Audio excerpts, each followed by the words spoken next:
ഇനി ഒരു വർഷം കൂടി മാത്രമാണ് നിയമസഭാ തെരഞ്ഞെടുപ്പിലേക്കുള്ളത്.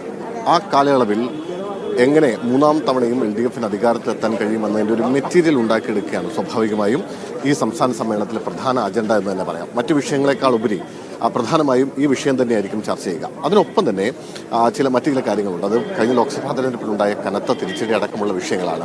അതിൽ BJPയിലേക്ക് വലിയ തോതിൽ വോട്ട് ചോർച്ച ഉണ്ടായതൊക്കെ താഴെത്തട്ടിൽ തോതിൽ ചർച്ച ചെയ്തുകൊണ്ടുവരുന്ന വിഷയമാണ്. സ്വാഭാവികമായ വിഷയത്തിൽ വലിയ ആഴമേറിയ ചർച്ചകൾ ഉണ്ടാവാം. ഒപ്പം മുഖ്യമന്ത്രി അവതരിപ്പിക്കുന്ന നയരേഖ, നമുക്ക് പ്രധാനപ്പെട്ട നേതാക്കളുടെ വലിയ നിര തന്നെ ഇവിടെയുണ്ട്. ഒരുപക്ഷെ CPMന്റെ ഏറ്റവും മുതിർന്ന നേതാക്കളിൽ ഒരാൾ S രാമചന്ദ്രൻ പിള്ള, അദ്ദേഹം ഇവിടെയുണ്ട്.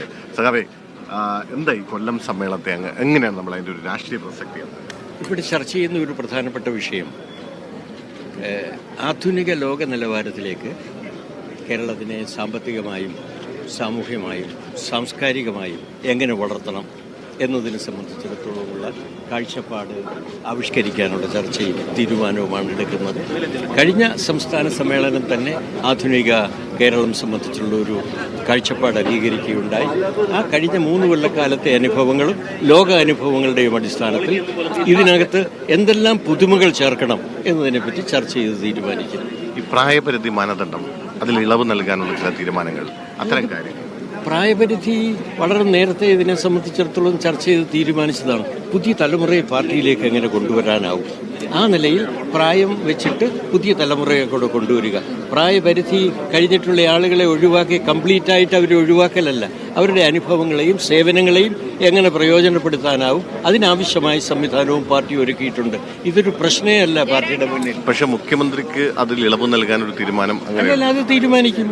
അതിപ്പോൾ ചില ആളുകൾക്കൊക്കെ എക്സംഷൻ മുഖ്യമന്ത്രിയായിട്ട് കണ്ടിന്യൂ ചെയ്യുന്നു, എക്സംഷൻ കൊടുക്കും. അതൊന്നും ഒരു പ്രശ്നമേ അല്ല. എത്രയോ പേരെ സംബന്ധിച്ചിടത്തോളം അങ്ങനെ തീരുമാനിച്ചിട്ടുണ്ട് പാർട്ടി പലപ്പോഴും ചില എക്സംഷനെ സംബന്ധിച്ച്. ഇതിപ്പോൾ പുതിയൊരു തലമുറയെ പാർട്ടിയിലേക്ക് കൊണ്ടുവരാൻ അന്നുള്ള സാഹചര്യങ്ങളുടെ അടിസ്ഥാനത്തിൽ എന്ത് വേണമെന്ന് തീരുമാനിച്ചാണ് മുന്നോട്ട് പോകുന്നത്. ഒരു മൂന്നാം വട്ടം LDFനൊരു ഭരണ തുടർച്ച ഉണ്ടാകുമെന്ന് പ്രതീക്ഷിക്കുന്നു. തീർച്ചയായിട്ടും ഉണ്ടാവും, അതിനെപ്പറ്റി യാതൊരു സംശയവുമില്ല.